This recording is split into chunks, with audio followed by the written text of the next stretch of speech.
Championship Sunday, and there's not a better way to kick it off than turn on over to Mustache Dave and Necro. Ladies and gentlemen, the final day, the final countdown. 6 more games to close out the 2021 competitive PUBG Mobile year.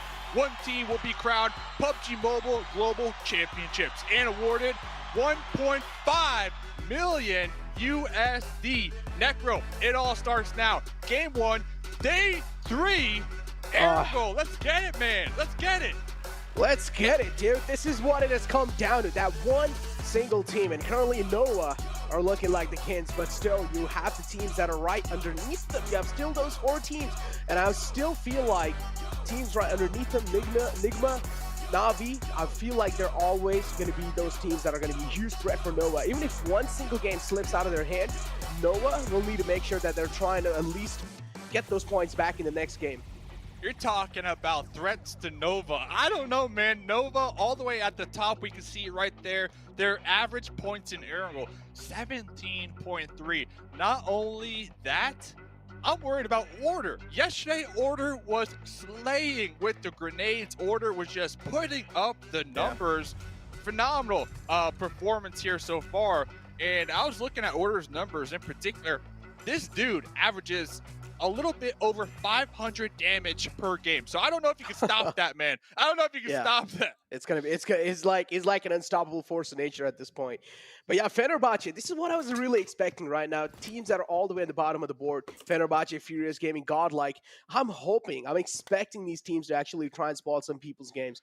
And they can always go for those because now they already know they're all the way in the bottom of the board. There's no way they're going to be able to at least like get on top.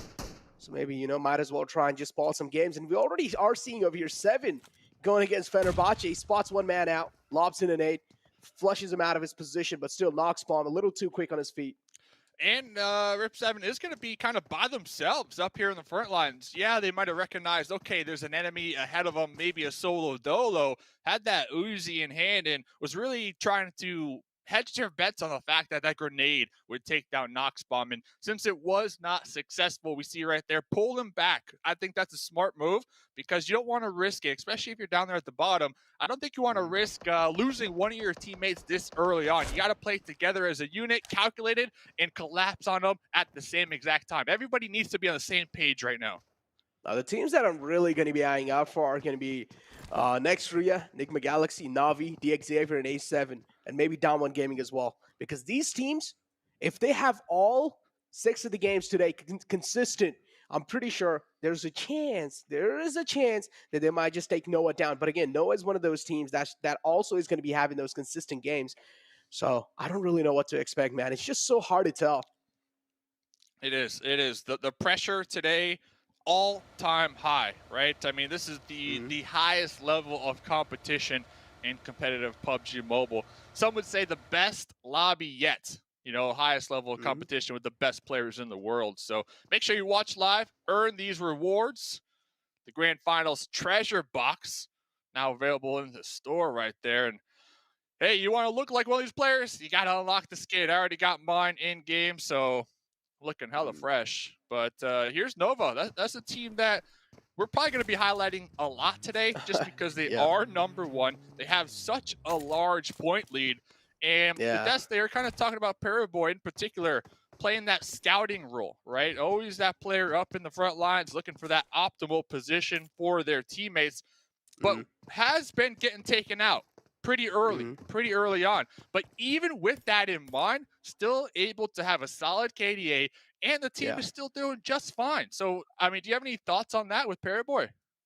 Dude, he's still able to get like 3+ KDA, and I'm absolutely speechless. Yeah, even though he's getting predictable with what he's doing and still maintaining that KDA, dude, I mean, I don't really think so. I need to add anything about it already. Like the stats speak for themselves. So Parabol already is doing absolute phenomenal. But Order is just a man. As I said, it's just an unstoppable force of nature right now. It's like Order seems unstoppable up till now. But another team that I'm really going to be eyeing out for today has to be Stalwart Esports, man. I don't know what happened to them yesterday. They seemed completely invisible. Looking at the 10th place right now. They started the tournament with the chicken dinner, right? The team with the first chicken dinner, 14 elim points. Day 1, solid when it comes to placement points. Not a lot of elim points. Today, too, kind of the opposite. They had a couple games with solid elim points, but just not a lot of placement points. So, yeah, I'm with you on that one. Like today, if you are one of these mid-pack teams, you really got to try to get both elim and placement points. So you can have those gotta go guns consistent blazing. points flowing in every single game. And yeah, I had to pause myself right there because this tournament, hey, we have been seeing some nice sniper shots. Oh, no, Matic. Oh, Matic heard that bullet just whiz right past their helmet right there. Oh, he got kind of scared as well. That's why he's just like, booked it. He's like, all right, see ya. I'm not interesting. I'm just going to book my ticket right off. And, well, he just catches the US and just runs away. Does realize maybe if he stops it for even a second, Newsy, it's not going to take enough time for Newsy to just like line up the shot and hit the headshot onto him and crack some skulls open. But yeah, if you talk about the scoreboard, I was taking a look at the scoreboard as well. Nova on the top with 168 points, and then Nextria right underneath them with 123. Now, how I look at it is like Nova, they have a little bit of safety cushion. Even if one game slips by, it's going to be fine for Nova. They still have a decent amount of lead over here. But again, that one game will help other teams to close the distance, and this is what Nova cannot really afford. A little. They got what, 45 points cushion, man. That's more points than not the BM, but that's more points than almost Fenerbahce down there at the bottom with 46 points. And I believe Order alone has some more elim points than the total elim points from a couple of these squads. So yeah, this tournament has definitely been the Nova / Order tournament, player spotlight. Dude's going to be walking away with a ton of highlight clips after this event. So it's really, like you said, I agree with you. Nextria, Enigma Galaxy, Na'Vi, it's up to these teams to try to close that gap today. And one thing that they can really do is pay close attention to the kill feed. If they recognize on the kill feed, okay, Nova, they got taken out. I think to me, that's the indicator, if you are one of these teams in second, third, or fourth, to really ramp it up and really go all out and try to capitalize on as many points as possible. So pay close attention to the kill feed today. Yeah, you got to pay close attention to the kill feed without a doubt. But yeah, I want Furious Gaming and Fenerbahce to just go all in. I want them to spoil some games over here. I want some content. I want to see some teams getting I want to see some people rage over here, okay? I want to see Fenerbahce and Furious Gaming to try and dig on some enemy hills just to do it on purpose as well, because they're all the way in the bottom of the leaderboard. There's no way they're going to be able to get even in the top 5. But yeah, if they do so, if they just try to have a little bit of fun in the lobby, I feel like that can also be a huge thing. That can also be something that viewers will enjoy as well. Big Malo already down from Furious in particular. Yeah. The Infinity looks like they are setting up a bridge camp. Look at this nice little glimpse of them from this nice point of view. Now, Na'Vi are down there on the military base island. So if Na'Vi do decide to use that west bridge, this could pay off big time if they can capitalize on these elim points as they pass by. Na'Vi. But the blue, it's going to apply a little bit of pressure. So do they wait? Do they sit back and wait, or do they relocate? Right, that's the question in my mind. If you're Infinity, what do you think the play is here, Necro?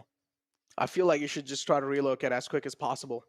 You do not sit back and wait. I do understand Na'Vi all the way in the blue zone. But again, Na'Vi is one of those teams that are really well known for those late rotations, and they're going to keep on doing so.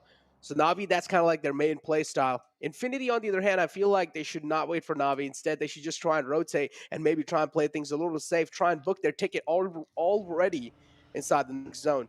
But again, they're all the way on the edge as well, so I don't know where the next circle is going to be shifting, but the circle shifts right in the center. There's a lot of teams already in the center of the zone, so making yourself comfortable in the center is going to be quite tough. Yeah, not too bad of a circle shift either for the Infinity if they do want to kind of stick it out a little longer, try to camp out Na'Vi. But I agree with you, looking at the overall leaderboards, the Infinity have a lot more to lose in this situation if it goes awry for them compared to Na'Vi. But then on the flip end, Na'Vi, remember, they are chasing down that 1.5 million US dollars. So they don't want to let that slip on out of their grasp either. So looks like both teams going to be popping in their vehicles, looking to relocate into the zone. But over here, Xavier getting sprayed upon by Action, the solo out there. Oh, the solo in the compound. I'm pretty sure Xavier, do you realize, is the only solo man taking a lot of shots onto them, but also has dealt quite a lot of damage. So Xavier, I don't really feel like they're going to be challenging a fight against Action, at least for now. They found themselves a safe house, and they're going to take control of it, which makes quite a lot of sense. But yeah, Action, Stalwart Esports, there's huge separation coming out. If you look at the map feed, Dave, the separation between Action and the rest of the pack, I don't personally like it. But again, maybe they have a little bit of game plan. Yeah, I'm trying to count how many meters away. It's at least 700 meters, but I do believe Action is going to look to pop into their vehicle and try to regroup with their teammates just a little north of Milta. So, yeah, there he is down there. So it is kind of early on. Teams are kind of shuffling to find that perfect spot to call home for the time being. So Action, if they play their cards right, might be able to just avoid all the sightlines right now and actually make it back to their team. Now, the team that I'm really worried for has to be Infinity. Now, they were camping the bridge, but look at the late rotation coming outside from Na'Vi. Now, they are going to wrap up right behind Infinity, and I don't feel like Infinity are going to expect anyone to be right on the back. It's a 2-2 split coming out from the side of Infinity, but again, they're quite spread out from each other as well. So, Infinity might just have a little threat unless Na'Vi decides to go for a complete, they just throw a complete new curveball and they just try to go all the way up from north, which would be a good rotation. Yeah, I don't really see a lot of teams near school. They can try and get those compound, but again, the next circle shift, I don't really feel like it's going to shift anywhere near school. Yeah, so I do believe Na'Vi, they are playing this one slow because we saw them kind of zooming in on that bridge. They did recognize, okay, there's a couple enemies on that bridge. That's why they played slow. So with that in mind, this is a team that is very comfortable playing in the early game blue. I wouldn't be surprised if they just avoid trying to send it directly into zone and just wrap all the way around, kind of like what you were mentioning, kind of north of Pachinki, near school, wrapping over there. Of course, we can see it is going to be free and clear, so that is like the perfect call for Na'Vi right now. Yeah, and they also like to play on the edges, so considering how they like to play their game style, it makes a lot of sense why they're rotating like that. But yeah, for now, STG and Furious Gaming quite close to each other. Now, Furious Gaming, as I mentioned, they have nothing to lose over here. They can just try and spoil S2G's game. S2G, they're also not looking that great all the way on kind of like the bottom of the board, I would say, on 11th place. So S2G, not looking that great, but still, there's at least a chance that they can make top 5.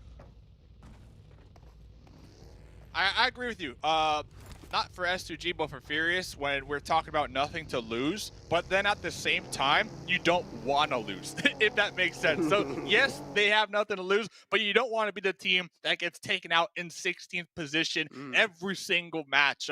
And I think that's going to be something on their mind. If you are one of these bottom teams, I think the goal today, get a chicken dinner, right? Just get a chicken dinner so you can say you won a game here at the highest level of competition. And I think that'll make you feel good. But over here, next Ria, okay, looking for a potential fight onto 628.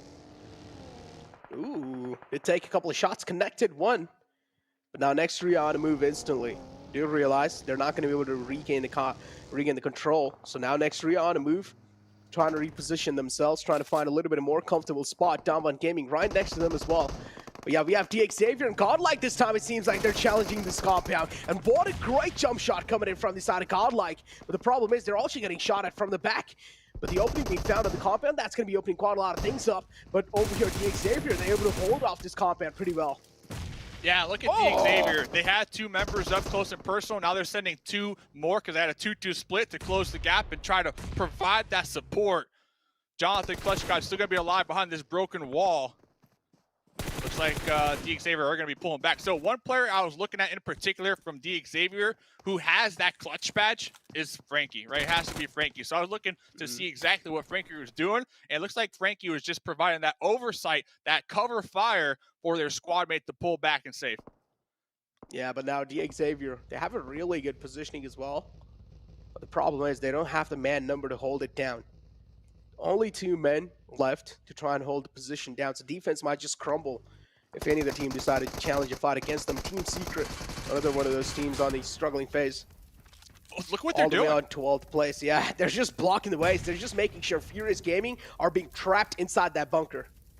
What a huge, big brain play. They know there's an enemy potential down there in the bunker, and they parked their UAS in a certain position that is angled that you cannot crawl or jump or move past it, and then they blew that up. So yes, Furious Gaming, they are safe for now, Cruel. and yes, there's a couple entrances to these bunkers, but that right there, that's one of them eliminated. And now look at the other entrance. It looks like Godlike are going to be pulling up right behind. So Furious, man, they are stuck underground.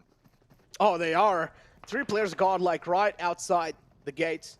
Furious Gaming, they can't really move a lot. They're also giving a lot of footsteps away with the way they're moving. So Godlike are pretty well known of what Furious Gaming is doing over here. Furious Gaming as well, they're big time chilling. They're not really trying to do anything. They're just taking things quite slow. Makes quite a lot of sense as well. If the circle moves away, though, that's going to be a huge problem for Furious Gaming without a doubt. But there's a lot of teams on Shelter, so they're probably going to be engaging in each other. And I do already see 2 players falling down from Godlike, and it's H2G taking a little bit of shots onto them, and Nova as well joining the fray. And the zone did actually move away. So you got S2G, you got Godlike, and then Team Secret blocking all the entrances right now. If you are Furious, you are stuck. I see they might have one of them available to utilize, but regardless, all those teams, they will have to move. Oh, here we go. Na'Vi finding an opening onto Nova. King goes down. Not a good news for Noah, surely. But still 3 players that are open. Noah, they can make a lot of things happen with only 3 players live in the lobby. We've seen that in the past. Not just 3, only 1. Just keep order alive. He can probably clutch out the whole situation and carry his team on the back. But yeah, now Na'Vi left with all 4 players to work with. I do want to see where they're going to be positioning themselves. Now, as I mentioned, they like to play on the edge of the zone, and they're probably going to be trying to do so. But Nova is the team right in the front. Yeah, big chilling right there up to the north. But look at that, big fight. Silas dropping down with the scar. There's 1, there's 2. Oh, Furious Gaming, the guy screaming a buggy, I believe, underground, looking for a play to happen, to execute, to reposition, but popping back over here to the north. I was going to say, I don't think Na'Vi will contest this onto Nova. Nova, yes, they did lose 1 in the process of grouping up in this compound, but this area, not Nova, they have it pinned down. They got a couple buildings they're working with. We see order on the outside using that broken wall for additional sight lines, and they're making sure to take shots onto Na'Vi in their vehicles to push them away so that they can't actually crash on top of them. Oh, I do like what Na'Vi's trying to do here, but still the position, they will be held outside the zone. And here we go. Hamudi finds an opening on to take C, but also taking a lot of shots in return. Not a good news for Enigma Galaxy for sure. Hamudi spotted out in the open. Does have the little Gazia to work with as cover. But still, Na'Vi, they're being held outside the zone, and they will need to try and beat the timing on the Wall of Death. Yeah, Na'Vi, they might actually get sandwiched. And the reason Na'Vi are here is because of those shots that Nova took upon them up there in the north. So it pressured them to rotate in this area. So gotta look ahead in Enigma Galaxy. A couple members prone down. Next Rhea is going to be trying to pull up behind them. A lot of teams right now congested right on top of each other on this edge of the play zone. Dude, look at the left side of the map. There's so many teams. Enigma Galaxy next to Rhea, Na'Vi right next to each other. Enigma Galaxy as well. They need to watch out from the back, even from the front. Takes C, spots out a player in the open, but luckily Hamudi was able to crawl back to safety in the nick of time. On the other hand, 628 as well, challenging fight against next Rhea. There's just an absolute chaos on the left side of the map. Beautiful nade to confirm the kill, and still Meku able to connect all of his shots. Raouf, those missed shots. A missed opportunity from Enigma Galaxy to try and stop Na'Vi. But Na'Vi, it just looks like they're easily able to breach through Enigma's defense.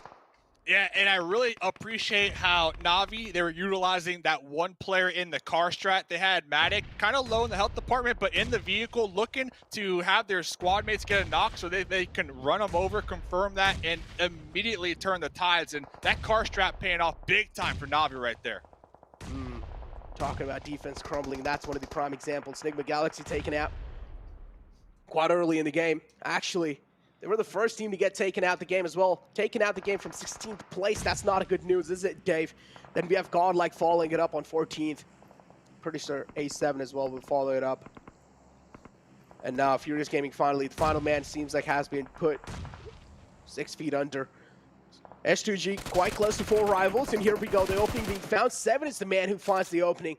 But Appy from the back trying his best to at least give some blind shots, trying his best to provide some cover fire. But at this point, the man from 4 rivals has to be a little gone case, but still the man advantage favoring 4 rivals big time. Molly right there. Silas Pugh has been just on the ball here in game number 1. Let's see if they can continue to clutch it out. Playing a ring around the rosy in the smokes. 2v1 right here. Silas getting one, but not getting the other. So close. S2G, nothing but violence all game long. Not paying off in their favor here. Only got 3 elim points. Not that great, H2G. Didn't really get a lot of points from that. But again, circle shifting away on the right side. Na'Vi still has a lot of pressure to deal with. They still need to make it inside the zone. They're trying to play the edge lines, but if they do play the edge lines, Noah's going to be the one to just put a lot of pressure on Na'Vi again. So Na'Vi, overall, they're not really looking that comfortable inside the game. We also do see Team Secret on the high ground. Noah finally on a move. Ooh, they're sending Jimmy in order in separate directions here. Try to hedge their bets on these sightlines from Don Juan and Team Secret above them. I like how they're spreading out here. It looks like Jimmy going to be trying to take some shots with the Scar. Nice little spray down out there in the distance. And Jimmy just pulled up in such a nice location that there was already a burnt out vehicle that Jimmy built their own cover. Oh, there we go. Popping up with the M4. Spray down right there. Oh my God, but from the other side, it's Kitsune taking out order. Huge knockout. Na'Vi needs that. That's going to be bringing so much, or at least that's going to be giving them a huge sigh of relief. Now they don't really need to worry about Nova anymore because the rest 2 players are right in the front and they're quite separated out from each other. Pairboy and Jimmy, there's a huge separation between these 2. And Na'Vi, they have such a huge area to play around with. Yeah, but they do have this this cover to work with. But Pairboy not slowing down yet. Not slowing down yet. Tixie getting the love tap right there. Look at the cover. Pairboy has some solid hard cover, and so does Jimmy. So I really do like this spread. Yeah, the spread definitely is working out. But again, if one player falls down from them, Noah will need to try and play this really safe. As I mentioned, even if one player goes down, this might just be at Manova. But yeah, Na'Vi, they should be able to get back to Tixie, hopefully. And yes, the res is being stuck onto Tixie. Tixie should be back up on his feet in no time. Noah, on the other hand, the spread is quite good, but they also need to worry about the team on the left. It's 4 rivals. Yeah, it looks like 4 rivals trying to sink their circle teeth into Jimmy away, down though. there. Yeah, circle does shift. It doesn't favor them. And Jimmy still just putting in work. Look at Jimmy's cover. I'm still amazed with the cover that Jimmy was able to build up here. Matic, though. Oh, Jimmy! Oh, what? You see that? He challenges a fight against a bolt action like that and still able to take him out. Oh my God, Jimmy, the nerves on this man. I don't even know what to say at this point, dude. Jimmy, absolutely insane. Gotta say, the confidence on this man is looking at all-time high right now. But Noah, as I mentioned, if one man goes down, Noah will have to play this game all solo. And now it's all down to Pairboy. And this is where it's his time to shine, Dave. Yeah, and we can see Na'Vi not looking to push over this hill and take the face check with Pairboy because they're not sure how many enemies are actually over there. Pairboy is doing such a good job that to continue to apply that pressure and scare Na'Vi to push on the other side of the hill towards Don Juan. Na'Vi are just cleaning it up. No matter which team is in the front, Na'Vi will clean you off, and they're able to make their presence inside the next zone just like that. They're just sweeping it through, Dave. They don't care what team is in the front. Na'Vi are able to easily swipe through each and every single team. Sung, though, finally strikes back, but Kitsune in the close will take care of Sung. Sung goes down, a little too oblivious about Kitsune's position. Sung goes down, and Don Juan Gaming now in such an uncomfortable place. Fabian really far away from Sung. Wow, okay, gonna be able to take up this guard tower for themselves. That's 2 times this game that Nova pressured Na'Vi to rotate around them instead of face checking them. That's 2 times right there. Nova are doing such a good job at keeping that pressure regardless how many players they have alive. And I'm mentioning that because Pairboy's still alive up there in the north, snaking it right now. Yeah, snake it till we make it. Pairboy. He's just waiting for the right moment to strike. Infinity, one man falls down. There, now it's all down left with that one last man alive. Stalwart Esports on the other hand. We didn't really give this team a lot of spotlight, but they have all 4 of their players alive this late in the game. 6 teams left, Dave. And this might just be Stalwart Esports game. Pairboy not stopping, man. Not stopping. The solo in the blue. Looks like one of the squad mates from 4 rivals tried to take him out. Immediately caught some bullets to the dome right there. Oh, man. 5 teams to go here. 5 teams to go. 5 teams to go. Fenerbahce and Stalwart Esports have huge man number advantage inside the lobby. All 4 players alive for these 2 teams. 4 rivals having 3 up. And then it's just 2 solos. 1 from Noah and 1 from Infinity. This point, Paraboy, though, plays a little bit of spoiler. Finds an opening onto 4 rivals. And confirms the kill instantly, if I'm not wrong. Yes, he does. 4 rivals now left with only 2 players to work with. So it looks like Fenerbahce, they were playing this edge towards the south for some time. They did split up. Now the Duke Machine just got done repositioning these vehicles in a certain type of way that will provide him cover from Stalwart down there to the south. So really curious to see, where does Stalwart go? Do they push straight uphill, or do they try to wrap around the southeast towards Fenerbahce? Action's already inside the zone. It's kind of like the ticket. He's already booked the ticket for his team. Being in the front, securing a little spot inside the zone. And now all Stalwart Esports need to do is just try and breach inside the zone. And I'm pretty sure they're going to be able to do so anytime soon. Infinity, the only man left alive, is trying his best to hold his nerve with the gun. But again, he's being locked in the sights of 4 rivals. And it's Appy. A little peek from Infinity, and that's going to be it. The Wall of Death is just doing so much damage, yeah. Oh, Fenerbahce kind of getting separated right there. They are going to lose 1 in the back line to Stalwart. Let's see if they can defend the top of their hill. Stalwart Esports are going to be pushing up. You got Top in action in the front lines. Keep an eye on these players. Oh, man. 4-on-3 situation. Fenerbahce. 4 rivals being taken care of by Stalwart Esports. 4 rivals eliminated on 3rd place. And now Stalwart Esports versus Fenerbahce. Fenerbahce able to make an equal trade. And now this leaves a 3-on-3 situation. Stalwart Esports versus Fenerbahce. I do like the position of Fenerbahce. They do have a little bit of high ground to work with, but still, Stalwart Esports, they're making it hurt. Yeah, and Top has this boulder to work with too. So if Fenerbahce can get a nice molly on top of that boulder, that molly will spread and pretty much take away that hard cover. The thing is, I'm not sure what type of utility they got working with right here.